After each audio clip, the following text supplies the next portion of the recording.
saving the best for the last. Of course, moving on to the Kaptan Saab. Yata sir, welcome and thank you for this. यहाँ जो जो हम लोग बात कर रहे हैं इस समय इस फिल्म की सबसे पहले वो कन्विक्शन आपका भी बड़ा मायने रखता है जब आप ऐसी फिल्म बना रहे होते हैं और उस एरा को रिक्रिएट कर रहे होते हैं. सबसे पहले बताइए उसमें डिफिकल्टी हुई या आसान था सब कुछ? Thank you Nitin ji. सबको नमस्कार. Bollywood media friends and Bollywood audience सबको नमस्कार. आप क्षमा कीजिए, मेरे को हिंदी बात करना नहीं आता. मेरे को थोड़ा अरबी थोड़ा उर्दू मिक्स होता. क्यों बोल तो हमारा पास निज़ाम है. निज़ाम था उन्हें निज़ाम वही सिखाया मेरे को, वही आता. तो आप क्षमा करना पड़ेगा. नितिन जी, आप सवाल पूछा है. ऐसा वाला मूवी निकालना बोले तो पहले प्रोड्यूसर को गट्स रहना चाहिए. प्रोड्यूसर नहीं है तो हमें मेरा माइंड में कितना स्टोर है तो भी मेरा कितना टैलेंट है तो भी वो नहीं निकाल सकता मैं. मगर मेरा प्रोड्यूसर मेरा भाई गूडूर नारायण रेड्डी साहब ने ये मूवी निकालेंगे बोल के मेरे को ऑफ़र दिया. मगर मैं भी सोचा क्यों बोले तो मैं अभी फर्स्ट स्टेप में हूँ. मैं अच्छा हीरो चाहिए, अच्छा हीरोइन चाहिए, कमर्शियल मूवी चाहिए, कमर्शियल फाइट चाहिए. जब भी पब्लिक जब भी देखता. मगर मैं बाद में माइक क्या सोचा बोले तो अब हमें थाउजेंड्स ऑफ फिल्म्स हिंदी में आया मगर शोले को देखते. बहुत सारे फिल्म्स इंग्लिश में आया मगर गॉडफादर को देखते. बहुत सारे फिल्म्स तेलुगु में आया मगर माया बाजार को देखते. ये फिल्म के बाद मैं भी वही सोचा, वो तीनों के बाजू रजाकार खड़े रहता. क्या बात है. रजाकार ये सिनेमा नहीं, ये हिस्ट्री है. इसमें हमारे फोर फादर्स का ग्रैंड फादर्स का हमारे मिट्टी का आंसू है, खून है. ये रियल हिस्ट्री है. ये रिक्रिएटेड हिस्ट्री नहीं, ये रियल हिस्ट्री है, ट्रू हिस्ट्री है. ये हिस्ट्री में हमारे महाराष्ट्र में औरंगाबाद, नांदेड़, परभणी, हुस्नाबाद 5 डिस्ट्रिक्ट्स है. वो 5 डिस्ट्रिक्ट्स में 358 विलेजेस क्या बोलते हैं नाशन हो गए. वो स्टोरी किसको मालूम हमारे महाराष्ट्र में? अभी तक किसको भी नहीं मालूम. उस्मानाबाद में ईट बोल के एक विलेज रहता. वो विलेज में किशन राव ठाके बोल के एक हिंदू रहते थे. उसका घर के ऊपर कभी भी वो काचे का झंडा रहते थे. हाँ, सैफरन का झंडा रहते थे. उसका ऊपर गुस्सा से वो गांव को जला दी, उसका वाइफ को मार दी. उन्हें क्या किया? उसका धर्म पालने के लिए कोशिश किया. उसमें कोई गलत नहीं है ना. ऐसा वाला हिस्ट्री किसको भी नहीं मालूम. हमें महाराष्ट्र में पैदा हुए, मराठी बात कर रहे हैं. 5 डिस्ट्रिक्ट्स है वो निज़ाम हिस्ट्री में, निज़ाम किंगडम में. मगर महाराष्ट्र को नहीं मालूम. महाराष्ट्र में खाली छत्रपति शिवाजी मालूम. नहीं तो अब मार्केटिंग कर ले रहा कोई पॉलिटिकल लीडर्स है ना. महान नहीं अब हब है सो पॉलिटिकल लीडर्स कौन मार्केटिंग कर लेता उन्हीं पे फोकस में रहता. मगर जब थाउजेंड्स पीपल्स फ्रीडम फाइटर्स है हमारे लिए फाइट करे सो फाइटर्स अनसंग हीरोज है, उसके लिए बोलना मेरा जिम्मेदारी है. इसलिए मैं ये मूव किया. Thank you so much sir. Of course Chhatrapati Shivaji Maharaj जिन्होंने इतना सब कुछ दिया है, ऑफ कोर्स उनके अलावा और जिन हीरोज की सर आप यहाँ पे बात कर रहे हैं, आई थिंक आपने बहुत खूबसूरती से उसको यहाँ पोर्ट्रे किया होगा. एक झूठ बोला सर आपने हम सब. हाँ. वो झूठ ये है कि आपको हिंदी नहीं आती. इतनी अच्छी तो बोल रहे हैं सर आप. नहीं, मैं नहीं आती बोलो तो आप अच्छे सुन रहे हैं, हाँ, कंसंट्रेशन दे रहे हैं. नहीं तो आपका कंसंट्रेशन नहीं रहता इसलिए. अब कुछ अच्छा देखने के लिए 26 April is when this movie is going to release. Hindi और मराठी में ये रिलीज हो रही है. आप लोग नजदीकी सिनेमा घर में देख सकते हैं. आई एम श्योर बड़े सारे सवाल होंगे आप लोगों के भी. सो यस, आइए ओवर टू यू. कहाँ से आ रहा है पहला सवाल? रेड्डी साहब, सर फिल्म ऑलरेडी रिलीज हो चुकी है तेलुगु में, अब वापस उसको रिलीज कर रहे हैं हिंदी और मराठी भाषा में. क्यों जरूरत लगी आपको कि मराठी और हिंदी में भी रिलीज करनी चाहिए? मराठी, क्योंकि महाराष्ट्र से 5 डिस्ट्रिक्ट निज़ाम प्रोविंस में थे, इसलिए हम मराठी में निकालना चाहे। और हिंदी तो नेशनल लैंग्वेज है, पूरा नेशन को पता चलना है। मेरा मेरा मेरा जिम्मेदारी बोल के मैं जो मेरे कंधों पे लिया, तो पूरा देश को बताना है कि इतिहास क्या है। और आपके मन में ये भी क्वेश्चन होगा, तेलुगु पहले रिलीज करे और इस बात देख, एक एक कदम में हमें तकलीफ दिया गया। तेलुगु, मलयालम, तमिल, कन्नड़ा का ये हो गया, फिर बोले पिटिशन लगाए कि election commission model code of conduct. I said, what model code of conduct? I am also a politician. I know about model code of conduct. They don't deal with any cinema or नाटक या कोई ड्रामाबाजी और किसी से वो लोग deal नहीं करते. They deal with democracy. They see to it that the election is conducted properly as per the rules or not. Whether the candidates who are contesting are eligible or not. Whether the expenditure, curtailed to a particular limit is being followed up or not. But not control the cinema industry. So I went to again court and I have argued and got it censored. Okay, कहा जा रहा है, क्योंकि आपने अभी कई बार बताया, हम सब सुन भी रहे हैं, ट्रेलर के माध्यम से पता चलता है कि ये जो इतिहास में हुआ, मकरन साहब ने कहा और राज अर्जुन ने कहा, तेज अब्रू साहब भी कहीं एग्री कर रहे हैं कि ये वो हिस्ट्री है जो हिंदुस्तानियों को पता नहीं है। जी। क्या आपने फिक्शन भी डाला है इसमें इसको? और कुछ भी फिक्शन नहीं है। फिक्शन है तो है, निजाम को 203 बीवियां थे और निजाम के बीवियां कहीं बाहर नहीं दिखते थे, लेकिन ये निजाम की बीवी सिनेमा में दिखती है, बस उतना वही फिक्शन है। क्योंकि मकरन जी ने आपसे कहे कि एक फूल को बताना है, एक खूबसूरती को बताना है, क्यों पूरा ब्लडशेड हो रहा, मारन होम हो रहा है, तो इस बीच में एक थोड़ा सा रोमांटिक सिचुएशन को क्रिएट करना, तो एक बेटर लुकिंग फीमेल, क्योंकि better looking beautiful looking females भी गांव वालों का कैरेक्टर्स लेके एकदम वो लोग अभी काला रंग डाल लिए, एक ही थी, गोरी का जैसा दिखती है, बस उससे ज्यादा कुछ नहीं है। तेज अब्रू साहब, आपसे मेरा सवाल है, जब मैं आपकी बात करता हूँ, इंडस्ट्री फॉर सो लॉन्ग, अनगिनत किरदार आंखों के सामने आते हैं जब हम आपको देखते हैं।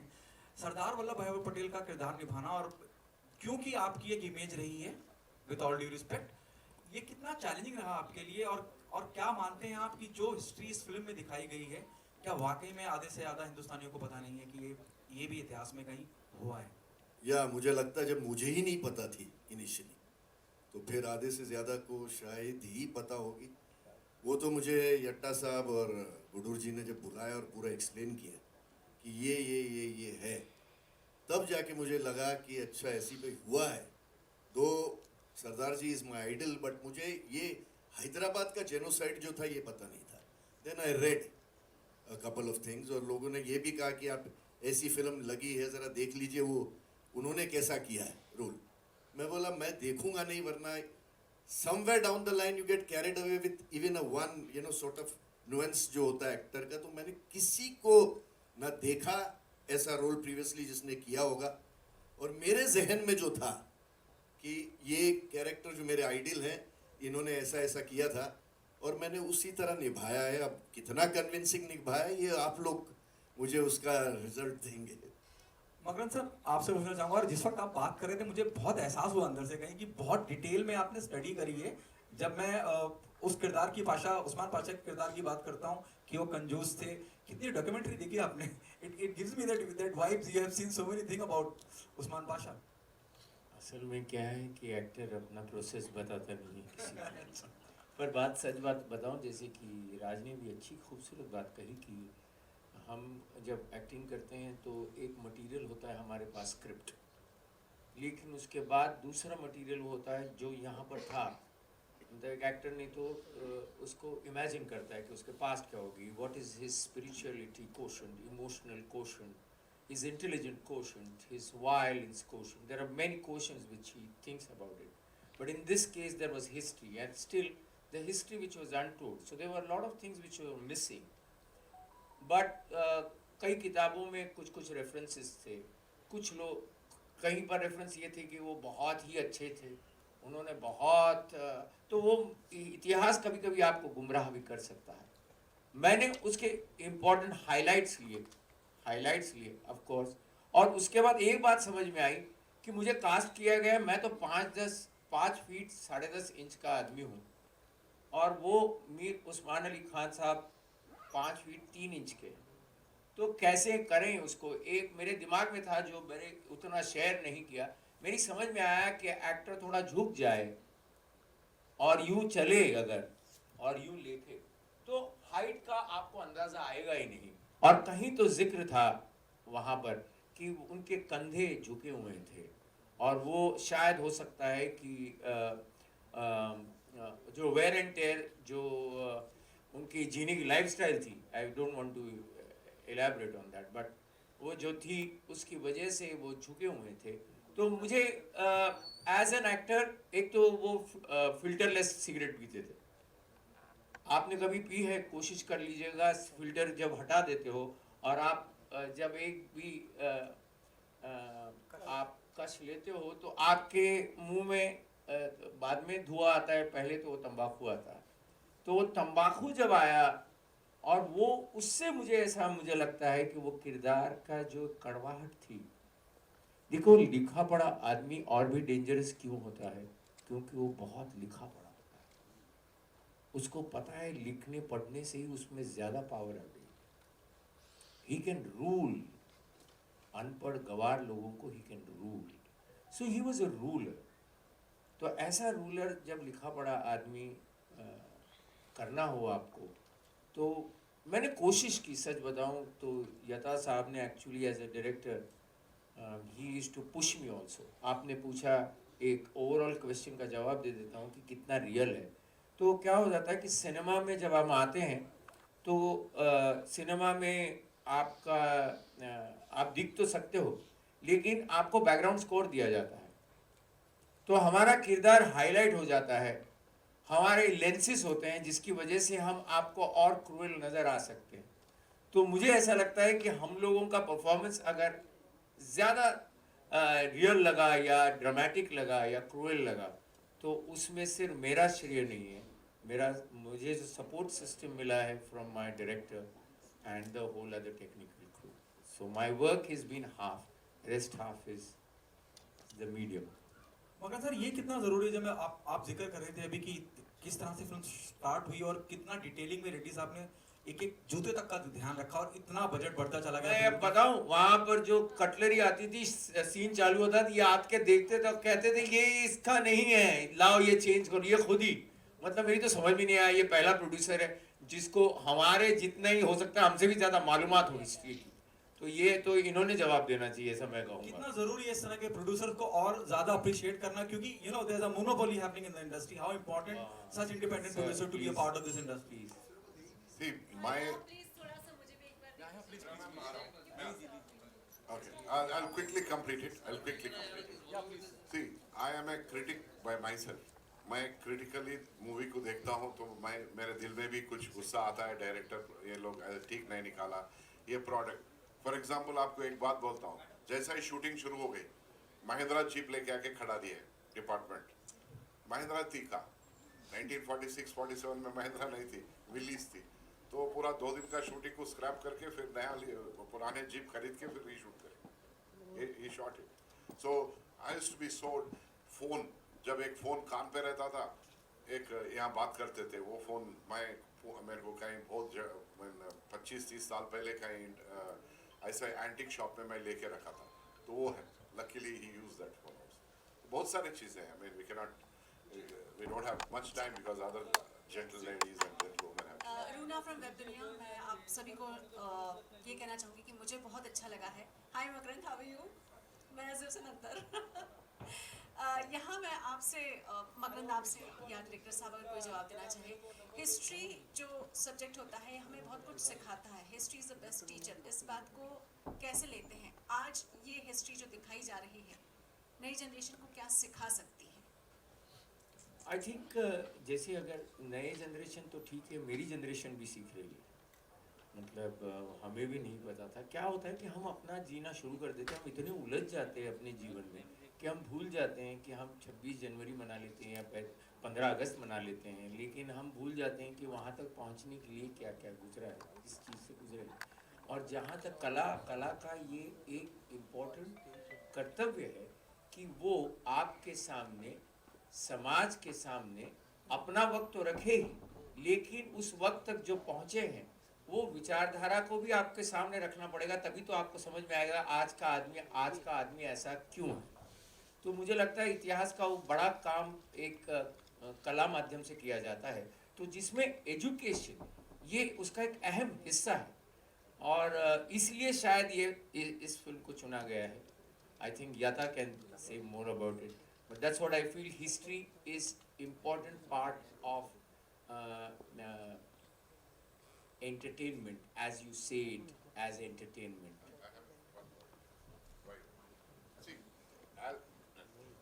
as this is a historical film based on the untold history, how many people know that this country got twice independence? Because today, if you look at the whole as a country, the whole country got minus Hyderabad princely state on 15th August, the independence.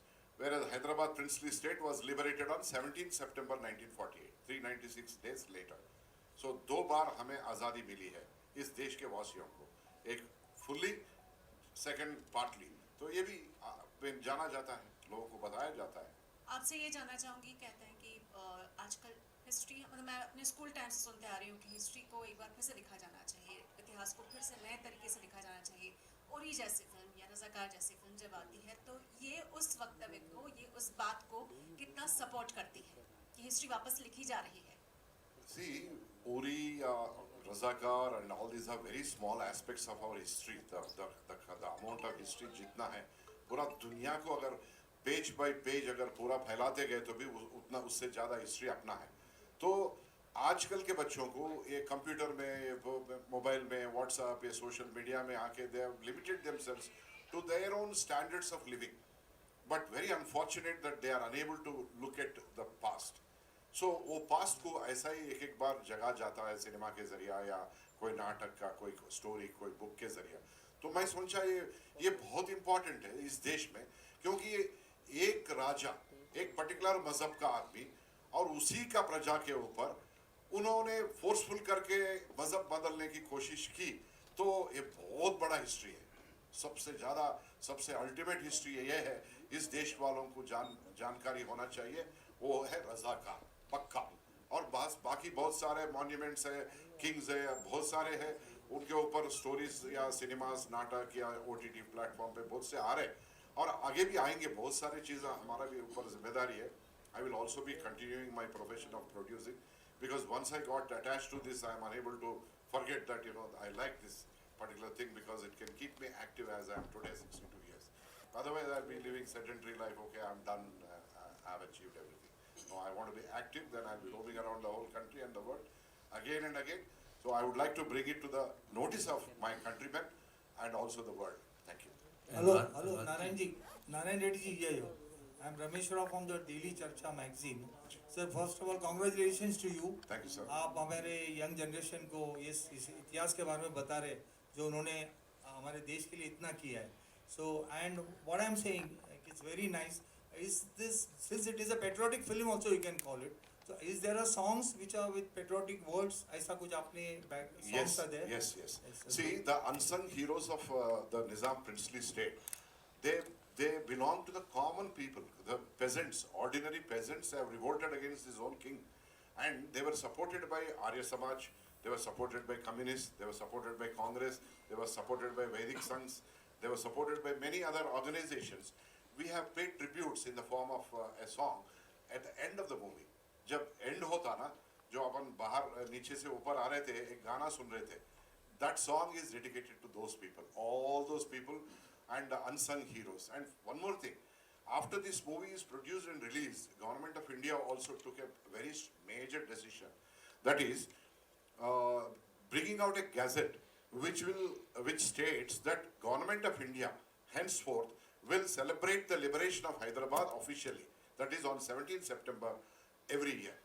Government of India is going to celebrate, because it's a Government of India's achievement at that time. Sardar Vallabhbhai Patel was the Deputy Prime Minister and also the Union Home Minister.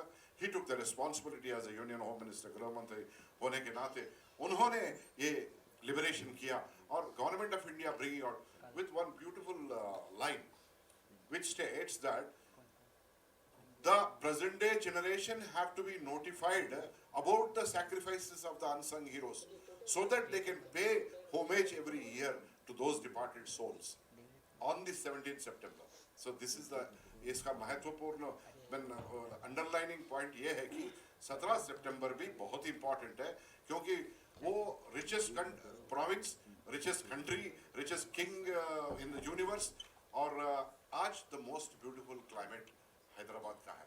आप कहीं भी जाओ, अगर हैदराबाद को आए तो हैदराबाद का खाना पानी और वहाँ रहने का अगर आदत हुई, आप कहीं नहीं जा सकते। तो सर लेकिन एक ही गाना रखा आपने एंड में, ये उनके लिए dedicated to the unsung heroes. In the film और बीच में तीन गाने हैं, बहुत अच्छे गाने हैं। वो भी गायक कौन, कैलाश खेर जी और शंकर महादेवन जी है। और हमारे पास एक तेलुगु में एक सिंगर है मोहना बोगराजू, आप कभी कोई सुने होंगे सोशल मीडिया में, बुलेट टू बंडी बोल के, बुलेट टू बंडी एक ऐसा एक गाना है, वो very famous singer. Quality wise I am telling you no, no Rajamouli, no Prabhas, it has the same quality as Baahubali, because इसमें सीजी भी हमने 7-8 करोड़ रुपए खर्च किए क्योंकि you have to bring back that 1946, 47, 48 palaces, bungalows, people and all that dressing. आप परेशान इसके वजह में ऐसा भी हो, कम से कम 700 यूनिफॉर्म्स है हमारे पास मिलिट्री के और उस जमाने के पुलिस के, 700, 900 ऑर्डिनरी पेजेंट्स के जो धोती और शर्ट और बनियन रहता था उस जमाने में सी के पहनते थे। ऐसा हमारा स्टॉक तो ऐसा हो गया, आज एक कंटिन्यूसली हम सिनेमा निकालते जा सकते हैं, हिस्टोरिकल सिनेमास। उतना बंदूकें कितने हो गए हमारे पास, 300 बंदूकें हो गए। तो all in house manufactured, I don't believe in hiring, सिर्फ अपने पास रहना है, स्टॉक में कैप्टिव में रहना है, हर एक प्रोडक्ट अपना बोल के ऐसा तैयार करें। वेरी गुड सर, बहुत बहुत कांग्रेचुलेशन। एंड राज जी, मेरा सवाल मैं आपसे आ रहा हूँ मैं आपके पास। अजय, राज जी, आपका इम्प्रेशन बड़ा अच्छा लगा हमें, बहुत अच्छा पड़ा। Thank you sir. और कहीं कहीं आप सदाम हुसैन साहब दिखते थे, कुछ ऐसा कुछ कोशिश किया आपने कुछ? हाँ, अच्छा लग रहा था। मैंने जब ये कैरेक्टर मुझे मिला तो मैंने यूट्यूब, सबसे पहले आदमी यूट्यूब पे जाता है, तो यूट्यूब पे सिर्फ एक ही स्पीच है इसकी, कासिम रिजवी की, जब वो हैदराबाद वॉक करते हैं और सीढ़ी से उतर के बोलते हैं कि हैदराबाद, तो ये बस इतना ही था, हैदराबाद शब्द। और मैं काफ़ी दिन तक उलझा रहा कि इस हैदराबाद शब्द से मैं कैसे सुर पकड़ूँ उसका, और मुझे समझ नहीं आता था, तो वो रोज़ सोचना चलता रहता था। और क्या होता है कि साइकोलॉजी सोच को आपको उस लेवल पे जाना पड़ता है कि कोई आदमी कितना स्वार्थी हो सकता है कि अपना पर्पस सॉल्व करने के लिए वो किसी भी हद तक जाएगा। तो हिटलर, सद्दाम हुसैन, ये वो लोग हैं जो अपना एक खाका बना लिया इन्होंने लाइफ में कि मुझे ये चाहिए, अब उसके बीच में जो भी आया उसको ख़त्म करना है। तो इसी फिल्म में आप देखेंगे कि कुछ मुस्लिम्स हैं जो मेरे फेवर में नहीं हैं, बट मैंने उनको भी नहीं छोड़ा कि ये मुस्लिम है मेरा भाई, ऐसा नहीं। मेरा मोटो क्लियर था कि जो भी इस मुस्लिम राज्य को बनने में मुझे तकलीफ देगा मैं उसको ख़त्म कर दूँगा। तो वही साइकोलॉजी मैं डेवलप करता रहता था। इस बीच में जो मेरा अपना एक एक्टर होता है, एक इंसान होता है, वो सबकॉन्शियसली कई बार आ जाता था और मैं सोचता था कि इतना कूल कोई कैसे हो सकता है। तो मैं इनके पास पहुंच जाता था कि सर ये बहुत ज़्यादा हो रहा है। फिर वो साइकोलॉजी मुझे पीछे रखनी पड़ती थी, जो हमारा एक होता है ना सबकॉन्शियस की, यार इसको हटाओ यहाँ से, अदरवाइज हम वो कन्विक्शन ला नहीं पाएंगे। तो वो एक्सट्रीम लेवल पर सोच को लेके जाना होता है सर। बहुत अच्छा। एंड अन्नू जी, आपसे मेरा सवाल ये है कि आपके रोल में कुछ लगता है कि लिमिटेशंस हैं, तो आपने कैसे हैंडल किया? कुछ रोल के बारे में बताइए। रोल के लिमिटेशंस, क्योंकि आप रानी महारानी जी, यही मेरे लिए एक चैलेंज था, because I feel as a person I am very outspoken, very clear in my mind set, but this character एक महिला जो 1947 में है, being the wife of the most powerful man, but still she was so helpless कि उनको दिख रहा था कि अपने प्रोविंस में स्पेशली वुमेन के साथ बहुत इनजस्टिस हो रहा है। तो time and again she was trying to tell this to Nizam और she was trying to bring more awareness, लेकिन ऐसा नहीं हो रहा था। तो this was a very challenging expect for me कि मैं खुद इतना स्ट्रॉन्ग हेडेड होके, दिस कैरेक्टर वॉज वेरी अपने इमोशंस में बहुत सबलाइन थे, तो मेरे को अपने इमोशंस बहुत ही not so in a dominant वे में नहीं ला सकती थी। तो ये मेरा रोल मोस्टली रहा है इसमें। सप्रू साहब, आपका बहुत बढ़िया ब्रेक होने जा रहा है। सर आता हूँ। कुछ आप इस रोल के बारे में कुछ कहिए हमारे को। जी सॉरी, सप्रू साहब से मैं कह रहा हूँ, आपका तो सवाल जवाब आपने दे दिया बड़ा। हाँ जी बाजी बोलिए। बहुत बढ़िया ब्रेक आपको मिला है। जी, और मानता हूँ। आप पहले भी कह चुके हैं इस रोल के बारे में, कुछ और कहिए। रोल के बारे में और तो यही कह सकता हूँ कि इससे बड़ा मौका मुझे पॉजिटिव रोल करने का कभी नहीं मिला। और हाँ, मतलब जिस कैरेक्टर को आप आइडलाइज करते हैं, जैसे मैंने पहले भी कहा है कि सबके अलग अलग आइडल्स होते हैं, मेरे आइडल यही थे। तो जब इन्होंने मुझे बुलाया वहाँ कि ये रोल करना है, तो मेरे लिए इससे बड़ी सौभाग्य की बात नहीं थी, इसलिए मैं 3 बार गया वहाँ। और मैंने काफ़ी प्रोस्थेटिक्स, मेरा मेकअप के लिए 2 घंटा लगता था, मतलब टीथ का, नाक का, रिंकल्स का। बट वो 2 घंटे मेरे लिए एक लेसन था पेशेंस का, और शायद वो लुक आपको नज़र आया होगा। और इन्होंने बहुत हेल्प की है मेरी, हर चीज़ में, हर सीन में डिस्कस करते थे हम। तो मुझे लगता नहीं है कि मैंने, जैसे आपको पहले भी बताया कि 300 से ऊपर फिल्में हैं, 13 भाषाएं, ये मेरा one of the best roles है। और मुझे उम्मीद है कि आप लोगों को भी पसंद आएगा। और आप ज़रूर लिखें जैसा आपको लगा है, जिस तरीके से मैंने परफॉर्म किया है, कि अच्छा है, आपको लगा तो ज़रूर लिखिएगा। Thank you so much. जी, आप कुछ पूछ रहे थे? माइक तो गया, आप आ जाओ।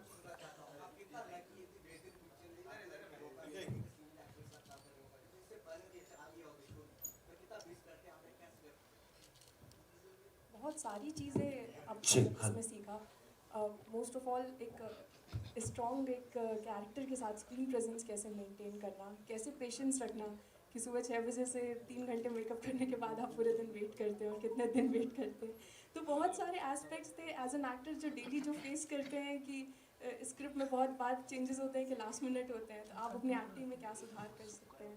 तो बहुत सारी चीज़ें आप ऑन सेट रह के आप सीखते हैं। But I was very blessed कि Makarand ji was very supportive with me, बहुत उन्होंने टिप देते रहते थे। राज सर से मैं जब भी उनके सेट में पहुंचती थी उनसे पूछती रहती सर और क्या इम्प्रूवमेंट ला सकते हैं या उनसे कुछ।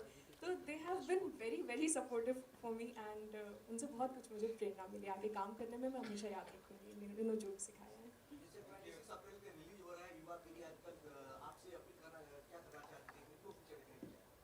ये मेरी अपील यूथ से ही, मेन यूथ से ही है, क्योंकि मुझे भी या हमें किसी को भी इस सब्जेक्ट के बारे में नहीं पता था।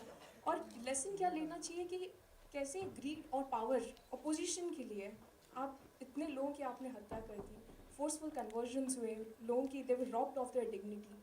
तो आप ये पावर और ग्रीड के लिए you can never do this.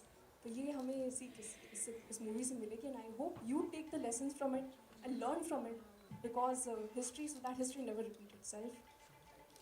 Thank you so much, ladies and gentlemen, for being here and being a part of this press meet. इतनी जल्दी पूछो। सभी को मेरी तरफ से प्रणाम सर। और मेरा सवाल जो है डायरेक्टर सर से है कि रज़ाकार जो मूवी है उसके अंदर स्टार्टिंग टू एंड तक इस प्रोसेस के अंदर आपको कहाँ ऐसा लगा कि यार मतलब सबसे ज़्यादा समस्या आपको महसूस हुई कि यार इस सीन के अंदर सबसे ज़्यादा मतलब समस्या है? एक सीन नहीं, फुल मूवी फुल मूवी। ये बड़ा हिस्ट्री है, 224 इयर्स का हिस्ट्री है वो। हाँ, एक सीन कम, एक सीन बड़ा ऐसा नहीं रहता। फुल मूवी में आप ट्रिप करना बोल तो भी मुश्किल हो रहा है, ये नहीं छोड़ना वो नहीं छोड़ना बोल के। ऐसा समाधान ढूंढ लिया और बना डाली ये फिल्म जिसको इतना सारा प्यार मिलने की पूरी उम्मीद है। Thank you so much for being here and sharing all this हम सब के संग। Thank you sir, thank you so My much. pleasure.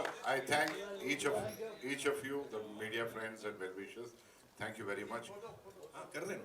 We'll do a quick photo op, right, with the entire team और फिर solo.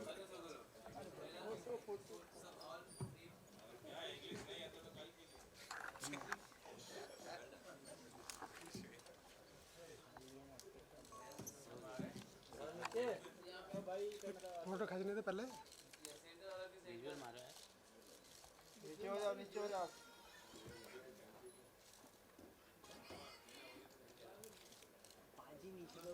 ये विशाल नीचे तो बैठ।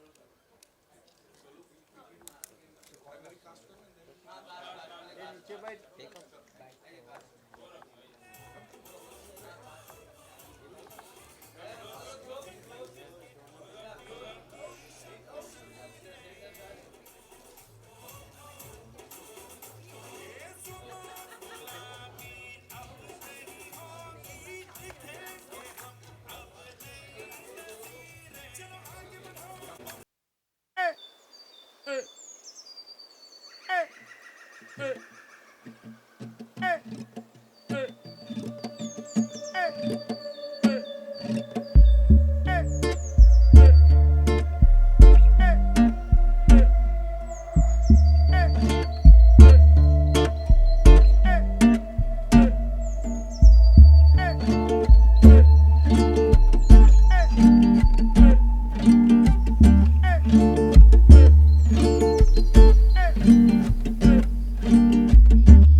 Thank you so much, ladies and gentlemen. One more time, 26th April is when we'll release this movie. और फिर enjoy कीजिएगा theaters में. I always love your